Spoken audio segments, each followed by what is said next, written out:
नमस्कार। बाजार के इस रोज के उतार चढ़ाव में अपनी मेहनत की कमाई को आखिर कैसे बचाया जाए, आज के इस खास विश्लेषण में हम सीधा इसी मुद्दे पे बात करेंगे। हम एक ऐसे सफर पर निकलने वाले हैं जहां हम समझेंगे कि असली निवेश यानी इन्वेस्टिंग और सट्टेबाजी यानी स्पेक्यूलेशन के बीच की वो बारीक लेकिन बेहद सख्त लकीर आखिर क्या है, क्योंकि यही वो लकीर है जो आपकी लंबी अवधि की पूंजी को एकदम सुरक्षित रख सकती है। चलिए इसे समझने के लिए एक बहुत ही हैरान कर देने वाली कहानी से शुरुआत करते हैं। सर आइजैक न्यूटन दुनिया के सबसे महान वैज्ञानिक है ना, लेकिन क्या आपको पता है कि 1720 के साउथ सी बबल में उन्होंने भी पूरे 20,000 पाउंड गंवा दिए थे। अब आप सोचेंगे ऐसा क्यों? सिर्फ इसलिए क्योंकि उस वक्त उन्होंने अपना दिमाग नहीं लगाया और बस अंधी भीड़ के पीछे चले गए। सच कहूं तो ये वाकया हमें चीख चीख कर बताता है कि बाजार में लोगों के इस पागलपन के आगे बड़े से बड़ा जीनियस भी मात खा सकता है। और अगर आप सट्टेबाजी या स्पेक्यूलेशन के गणित को देखेंगे ना, तो वो और भी ज्यादा डरावना है। जरा इसे ऐसे समझिए, मान लीजिए किसी टेक क्रैश में किसी ने अपने पैसों का 95% हिस्सा खो दिया। अब अगर उसे वापस उसी पुरानी स्थिति में आना है तो उसे पूरे 1900% का जबरदस्त मुनाफा कमाना होगा। 1900% मतलब आपका एक गलत दाव या अंधा जोखिम आपको एक ऐसे गहरे कुएं में धकेल सकता है जहां से बाहर निकलना सच में लगभग असंभव हो जाता है। आजकल अगर आप देखें तो हमारे आधुनिक बाजार बिल्कुल किसी वीडियो गेम की तरह हो गए हैं। लोग अपनी स्क्रीन्स पर तेजी से भागते हुए हरे लाल नंबर्स और टिकर सिंबल्स के साथ डे ट्रेडिंग ऐसे करते हैं मानो कोई गेम खेल रहे हो। वो भूल जाते हैं कि इन शेयर्स के पीछे असल में एक जीता जागता बिजनेस चल रहा है। और यही सबसे बड़ी दिक्कत है, लोग कंपनी के वास्तविक मूल्य या वैल्यू को तो देख ही नहीं रहे, वो बस नंबर्स के ऊपर नीचे होने पर आंख बंद करके दांव लगा रहे हैं। खैर, इस पूरी अफरा तफरी और शोर शराबे के बीच एक बहुत ही शानदार समाधान है, और वो है बेंजामिन ग्राहम की ये मास्टरपीस। आपको ये जानकर शायद हैरानी न हो कि खुद वॉरेन बफे ने इस किताब को निवेश पर लिखी गई अब तक की सबसे बेहतरीन किताब कहा है। और ऐसा इसलिए क्योंकि ये किताब हमें उन सॉलिड बुनियादी सिद्धांतों की याद दिलाती है जो बाजार के इस रोज के ड्रामे से दूर सच में काम करते हैं। और सबसे खास बात जानते हैं क्या है? ग्राहम ने सिर्फ बैठकर किताबी बातें नहीं की। 1929 के भयंकर स्टॉक मार्केट क्रैश में उन्होंने अपने पोर्टफोलियो का लगभग 70% हिस्सा खो दिया था। वो सच में एक बहुत बुरा दौर था, लेकिन इसके बावजूद उन्होंने जो वापसी की वो कमाल थी। 1936 से 1956 के बीच उन्होंने हर साल लगातार 14.7% का बेहतरीन मुनाफा कमाया।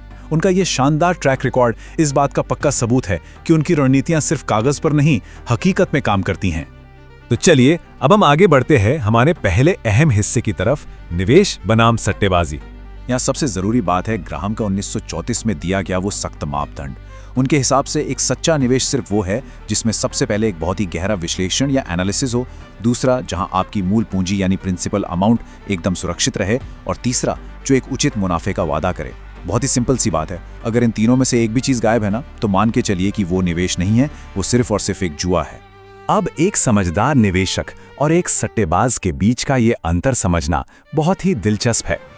एक सच्चा निवेशक हमेशा किसी कंपनी की असली बिजनेस वैल्यू पर भरोसा करता है, वहीं दूसरी तरफ एक सट्टेबाज किसी भी चीज की कीमत सिर्फ इस आधार पर तय करता है कि कोई दूसरा व्यक्ति उसे खरीदने के लिए क्या चुकाने को तैयार है।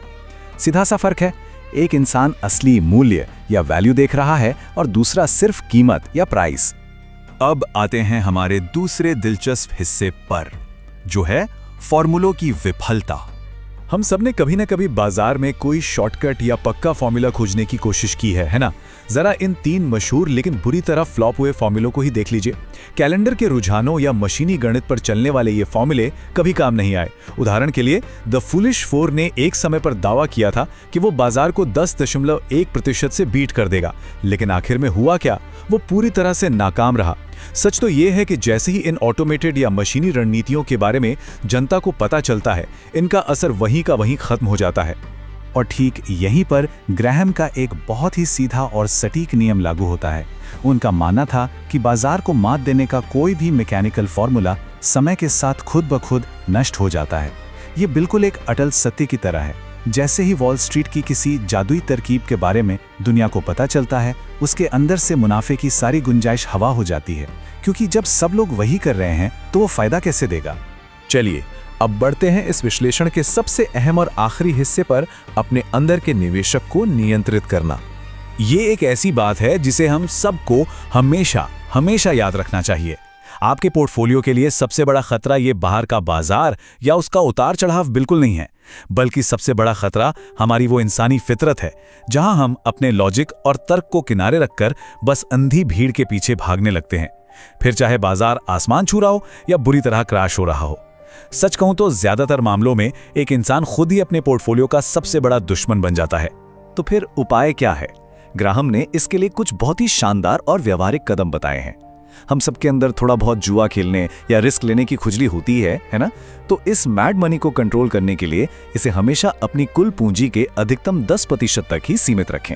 दूसरा नियम, इस पैसे को कभी भी किसी भी हाल में अपने असली लॉन्ग टर्म इन्वेस्टमेंट फंड्स के साथ मिक्स ना करें। और तीसरा सबसे जरूरी नियम, सिर्फ इसलिए इस मैड मनी अकाउंट में नया पैसा ना डालें क्योंकि बाजार ऊपर जा रहा है और आपको लालच आ रहा है। ये सिंपल से नियम आपके असली निवेश को एकदम सुरक्षित रखते हैं। अब जब हम इस विश्लेषण के बिल्कुल अंत में आ गए हैं, तो मैं आपके सामने एक बहुत ही जरूरी सवाल छोड़ना चाहता हूं।